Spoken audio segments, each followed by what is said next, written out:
我打听到宝山这有一位收藏家，把自己心爱的收藏免费开放给民众参观耶，真不愧是宝山处处是宝。那我当然是不能够错过啦！我要继续我的寻宝之旅喽！哇，在这个四二的博物馆地图啊，有好多的四条哦。可是我刚才走进来的时候，看到有一些四条不同的造型，有一些甚至有猪鼻子，不知道这一些有什么差别呢？小姐，你来看嘛噶？嗨，台哥你好，哎，这些都是四条吗？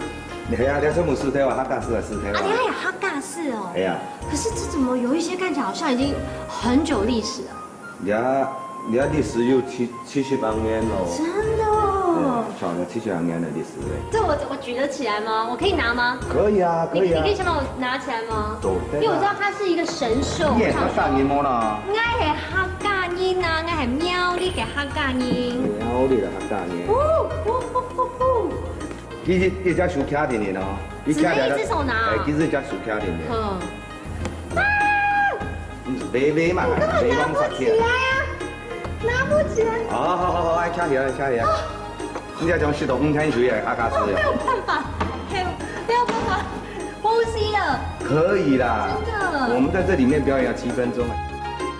俩四条举在头上真的是蛮沉的。其实大哥不仅搜集了世界各地的四鹅，还很提倡传统舞狮习俗的保留哦。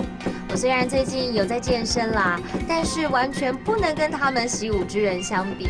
不过馆内还有一只四鹅，看上去特别气派，我从来没见过这样的四条耶。你啲外國來啊，原呢方用地背來啊。哦。佢用蛇模嘅跳南舞做嘅哦。呢個俩嘅。誒，蛇模嘅跳南舞。跳南舞。18歲蚊假年嘅跳南舞店下來做嘅。所以這是用跳南舞做嘅四鵝。誒。